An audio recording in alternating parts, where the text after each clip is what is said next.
Olá pessoal, tudo bem? Bem-vindos de volta ao nosso curso de Língua Portuguesa para concursos vestibulares e Enem. Nessa segunda aula, nós vamos ver a classificação dos fonemas, ou seja, vamos estudar os diversos tipos de sons que compõem o sistema fonético fonológico da língua portuguesa, certo? E vamos começar então já vendo aí o primeiro tipo desses sons, que são as vogais.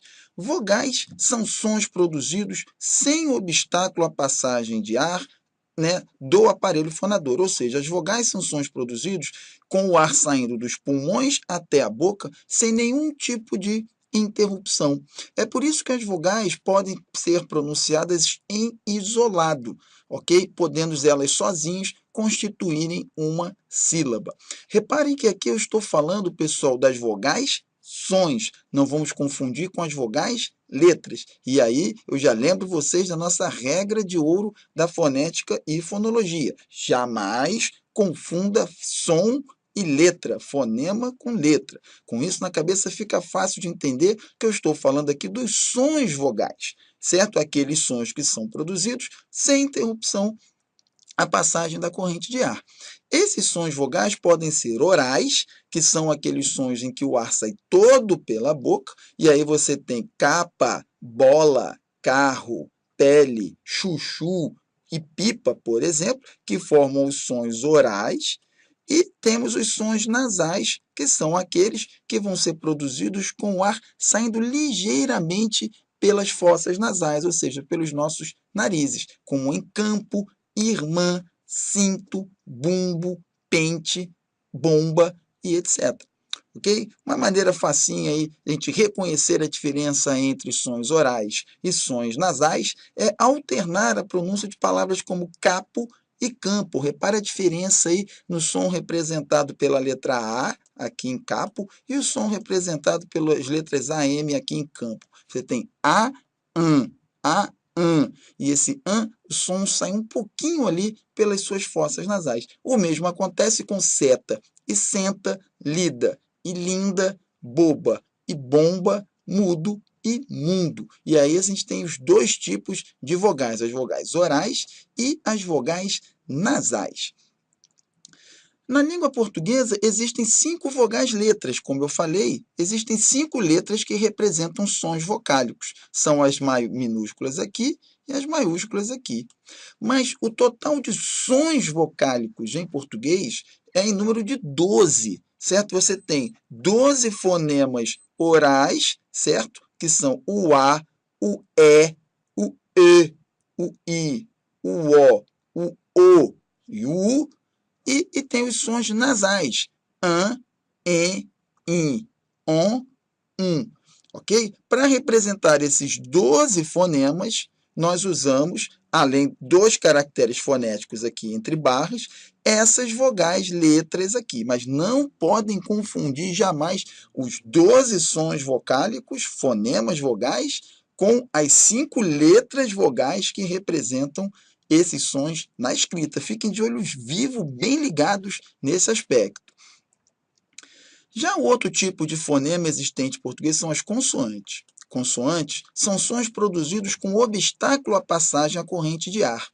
Ou seja, as consoantes têm o som entre o pulmão e a boca barrado, né, interrompido em algum momento dessa trajetória. Pode ser na boca, nos lábios, certo? Com a língua, de várias formas.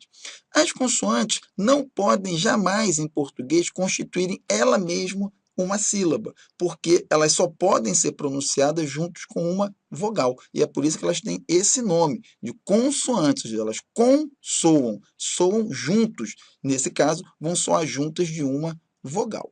Em português, existem esses sons consonantais que estão listados aí abaixo.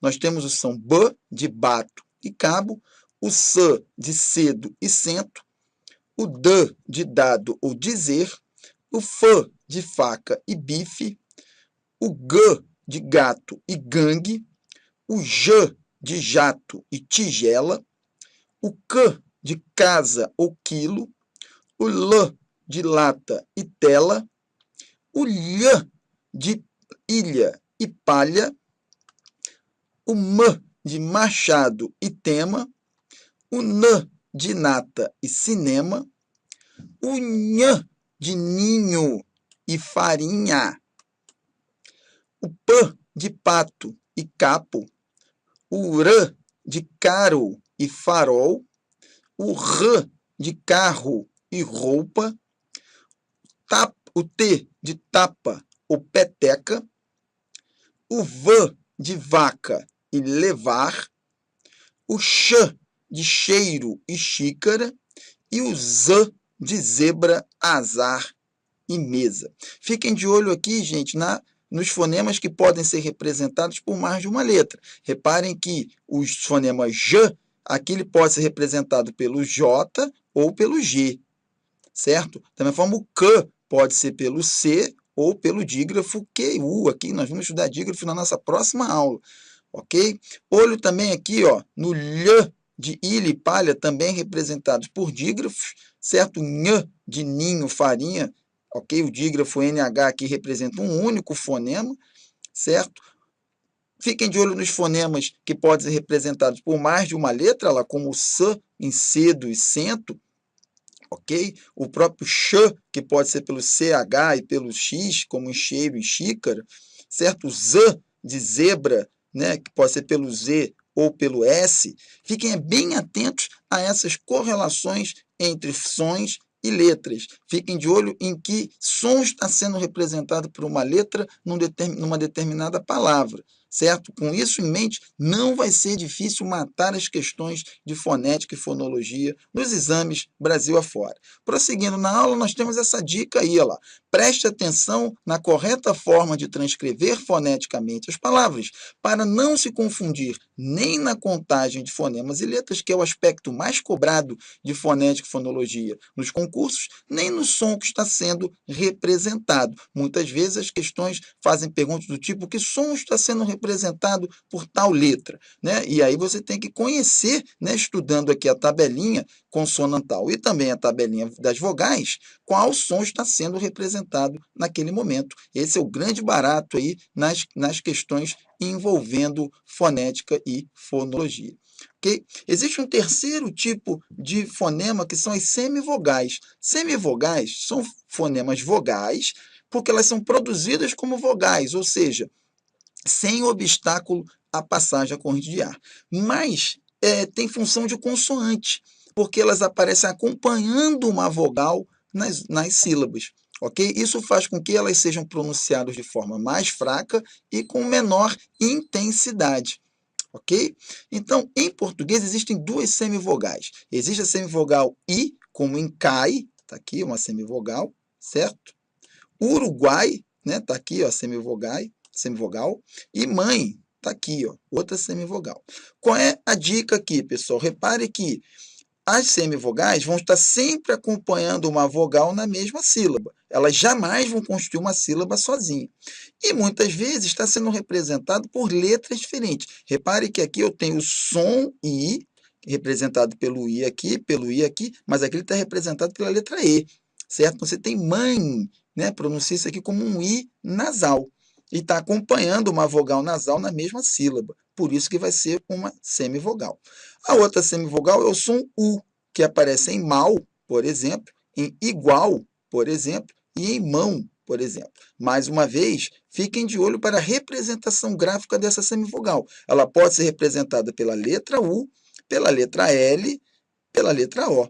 O importante é memorizar o som semivogal. É o som I e U. Portanto, sempre que vocês tiverem um som I e um som U acompanhando uma vogal na mesma sílaba, podem ter certeza que vocês estão diante de um quadro de semivogal. Ok? Então, temos mais essa dica.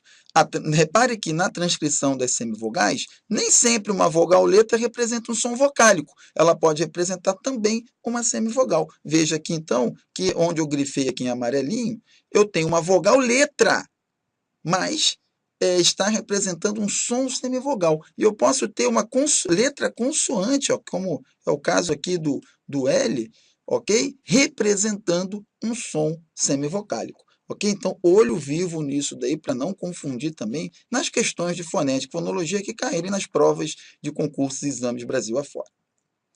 E assim a gente encerra essa nossa segunda aula, pessoal. Vimos que em português existem 3 tipos de sons: vogais, consoantes e semivogais. E que existem letras para representá-los, mas que não podem se confundir com eles. Uma coisa, portanto, são as vogais e consoantes letras. Outras são os sons que elas podem representar, que podem ser sons vocálicos, consonantais ou semivocálicos. A nossa recomendação é que agora você acompanhe as nossas questões comentadas, né, que vão mostrar como esse tópico é cobrado nos principais exames, bem como fazer os exercícios que nós vamos disponibilizar aqui na plataforma, ok? Caso de dúvida, já sabem a quem recorrer. Podem postar aqui e estaremos felizes em ajudar vocês, certo? Espero vocês na nossa terceira aula, pessoal. Um abração e até lá.